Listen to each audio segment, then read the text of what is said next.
first question. In your speech about the Arhat, is the Arhat basically a prophet or a psychic? That's a layman's view of a prophet or a psychic. What is the Arhat? An Arhat is already practicing in such a stage that he has no self views, no deluded thoughts in mind. So what are self views? What are deluded thoughts? You really have to learn them. What are these mental defilements that we have? If all these mental defilements are all gone, you are clean, you clear up all these mental defilements, then you would attain into what we call a nirvana. Now you really have to study what are these delusions. What's the process of eliminating them? What did these delusions and attachment bring us to before we become enlightened? You have to know the quality of becoming an Arhat. But you say, are they the same as prophet or psychic? Actually, the definition of whether it is a psychic or not is very personal. Some psychic has profit motive. If you're not careful, they charge you a certain amount of money, or they are looking for self-aggrandizement, reputation. I'm a psychic. I can do this, I can do that. An Arhat will be selfless already. How can an Arhat say, I am a Arhat, I'm a psychic, I have this power, I can do this, I can do that. If that's the definition of a psychic is not an Arhat. Nowadays, I have talked to some psychics too. And in the process of talking, I still sense that they still have that ego in them. I am enlightened. I can do this. I have a lot of students. I have a certain power. You think that's an Arhat? I really question that. How come they're so I, me? So, prophet. I don't know how you define the prophet. Someone who predicts futures, and in the process of prediction, people will say, oh, this person has supernatural power.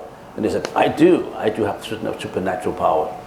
And I can predict 2 years later. I can predict next year's economy. I can predict this, I can predict that. But when you really examine the underlying personality of that, what you call, so-called quote-unquote prophet, has he got a self in it, in what he's talking about? Has he got a motive in what he's talking about? Why did it have to sell his prophetic abilities? What he can do, what he knows.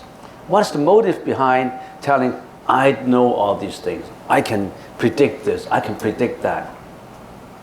An Arhat is a self-contained enlightenment. He wouldn't brag and say, I am an Arhat. I have supernatural power.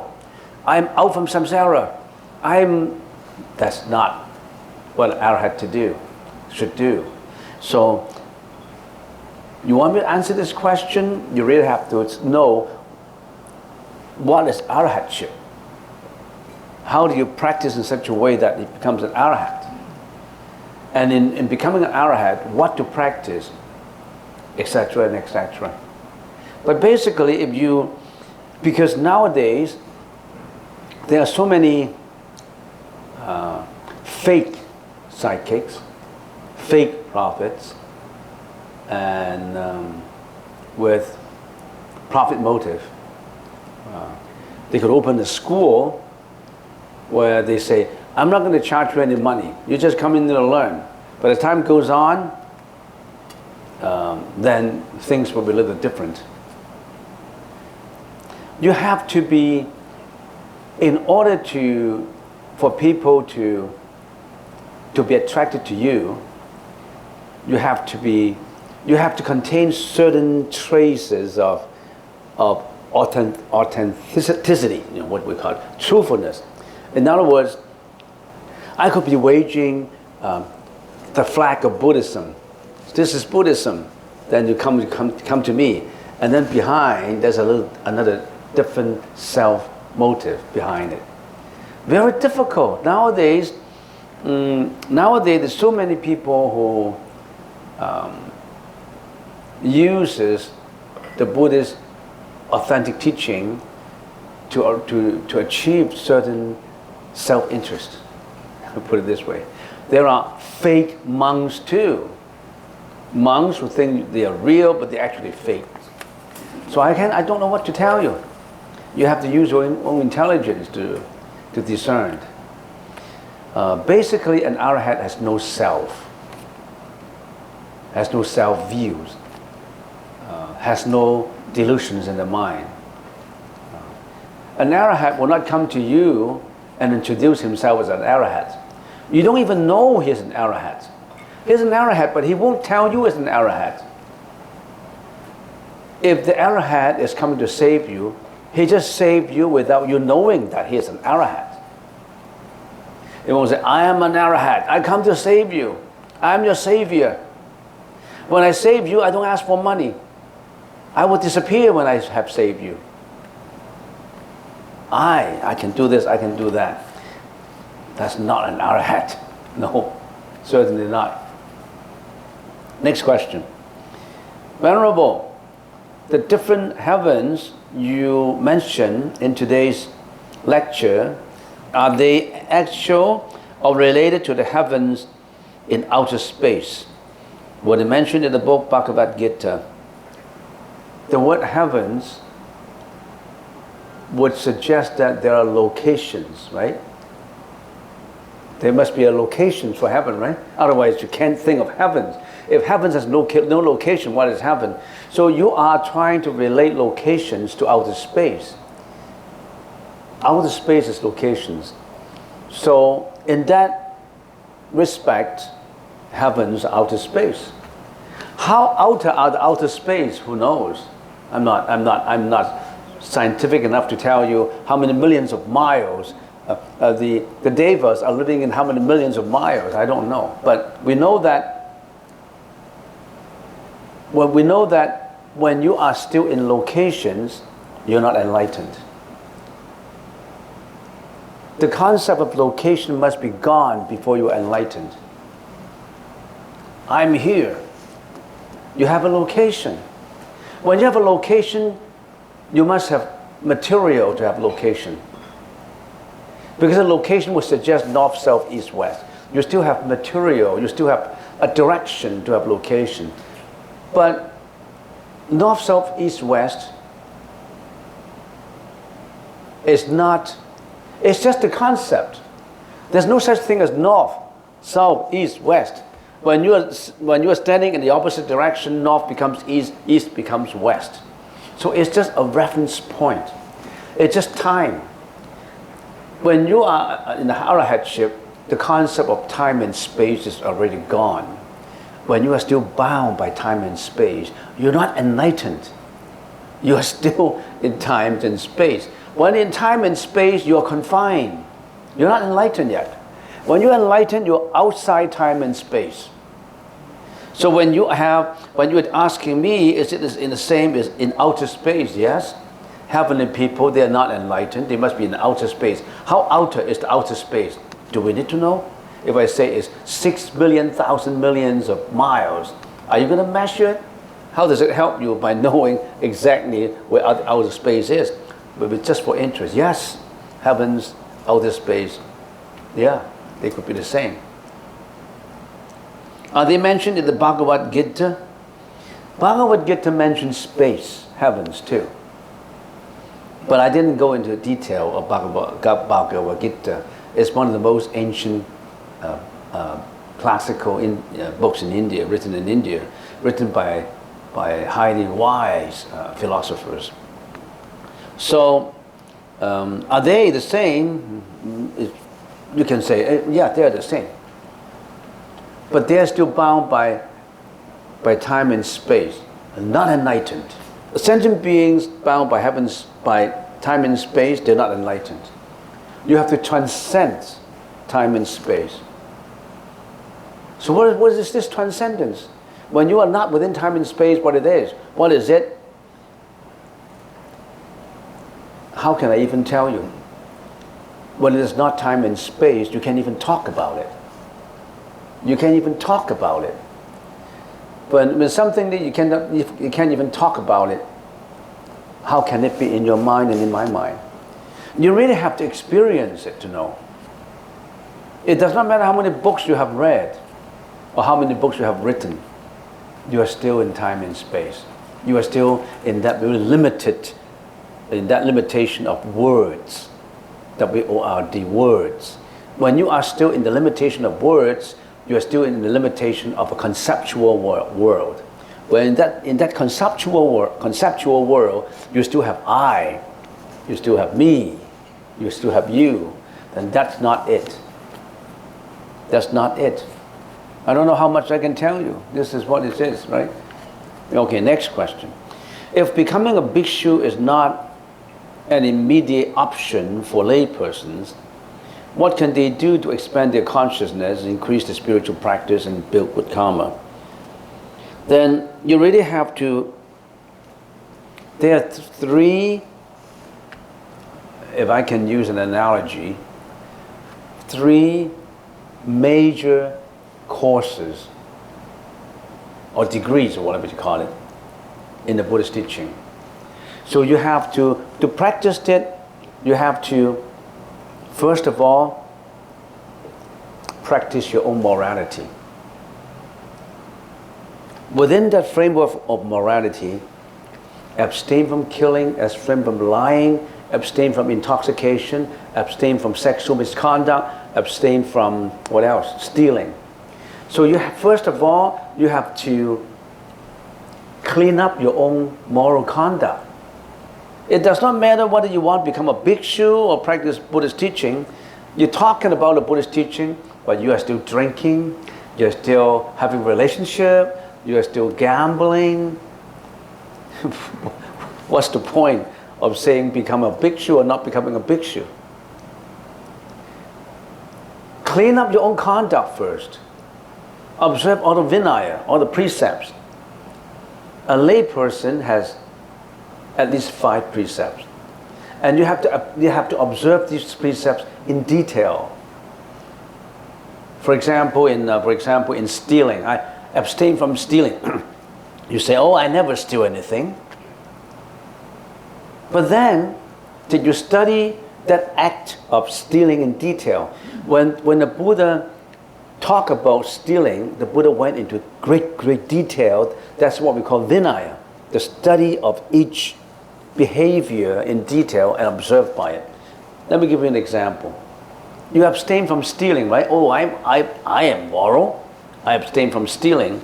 But you're working in a company and you have kids, for example. The summer is almost over. You need to buy stationery. So you take the company's books, pencils, rulers, notebook, pad books. You take the company's stationery and give it to your kids so that you don't have to buy them. I never steal. I just took. I work in the company. But those stationery are supposed to be used by you on the job, not for your kids. That's exactly stealing. And then when you're working in the company, you're an operator, and every day you will say, this is ABC company, what can I do for you? Good morning. And then when you're off, you're dialing long distance, charging the company long distance call on personal calls. And when the boss is not around, you're doing personal business. You charge your boss $16 an hour, and you waste your time on personal affairs. That's stealing. You shouldn't be using company time on personal pursuits.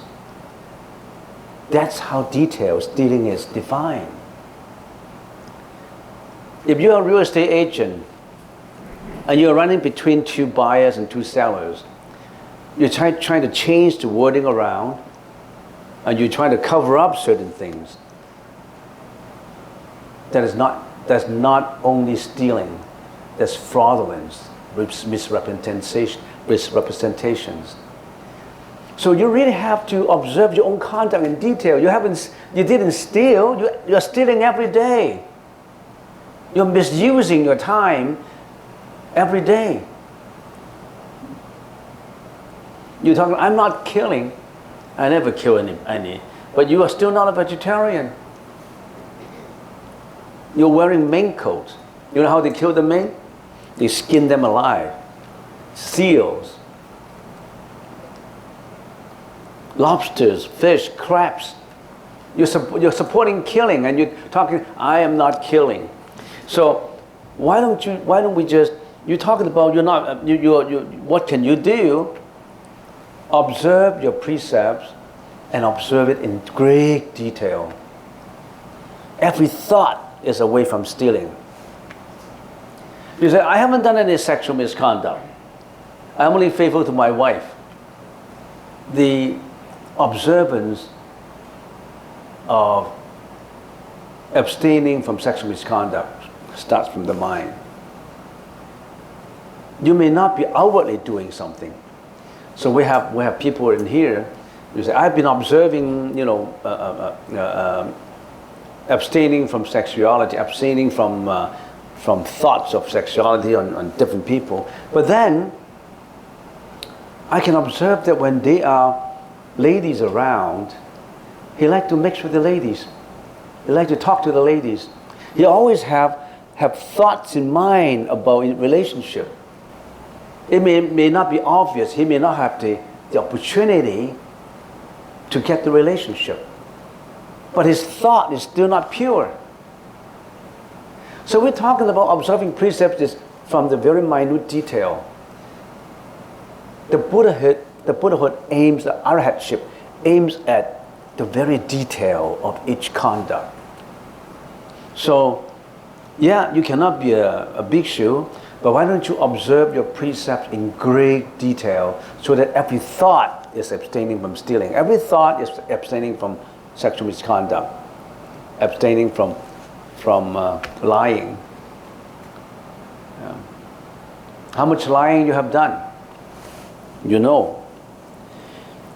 So when we become ordained as a Bhikṣu, a monk has 250 precepts to observe.